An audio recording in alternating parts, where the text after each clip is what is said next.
Bonjour, je vais brièvement vous présenter les résultats thermogéochronologiques de la zone axiale, ainsi que quelques implications sur notre étude concernant la cinématique et la thermicité du prisme orogénique pyrénéen.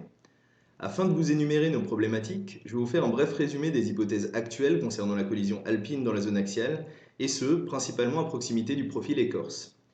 Les données de la bibliographie nous montrent un début d'exhumation vers 70 millions d'années, de manière indirecte, soit datée par le biais de ZFT détritiques dans les bassins sud-pyrénéens, suivi vers 50 millions d'années de preuves directes d'un début d'exhumation, puis d'une propagation de la déformation vers le sud de la zone axiale. Vers 35-30 millions d'années, l'exhumation accélère d'après les enregistrements associés au massif de Maladeta. Ainsi, nous avons complété le set de données thermochronologiques avec nos données afin de préciser certains points du modèle actuel concernant notamment les premières phases d'exhumation grâce à des datations directes ZFT et ZHE, ainsi que le taux de raccourcissement de la zone axiale durant la collision alpine. Les réponses ou pistes liées à ces problématiques ont donc été obtenues par une étude thermochronologique, structurale et géochronologique visant la réalisation d'une restauration séquentielle des Pyrénées.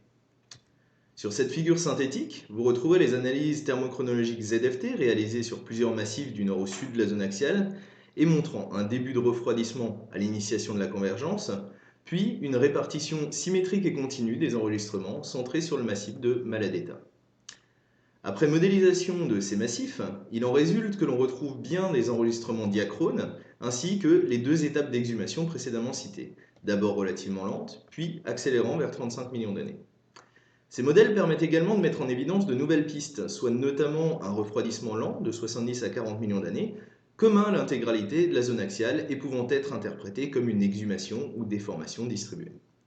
Cette carte de Koechlin et al. Vous montre la répartition des cisaillements initialement interprétés comme varisques, sur laquelle nous avons ajouté celle associée à la collision alpine. Ces nombreuses zones pourraient donc être connectées au chevauchement majeur de la zone axiale et de fait expliquer cette déformation distribuée.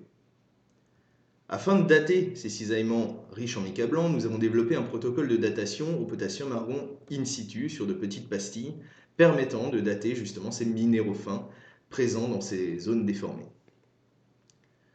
Les premiers résultats montrent un reset allant jusqu'à 40 millions d'années pour les roches les plus déformées et permettent donc d'associer ces zones de cisaillement à la déformation distribuée.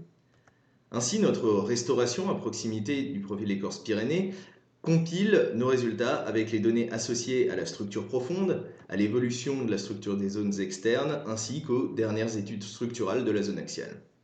Cette restauration séquentielle de la phase de collision alpine nous permet donc de mettre l'accent sur la phase de déformation distribuée précoce, mise en évidence par nos thermochronomètres.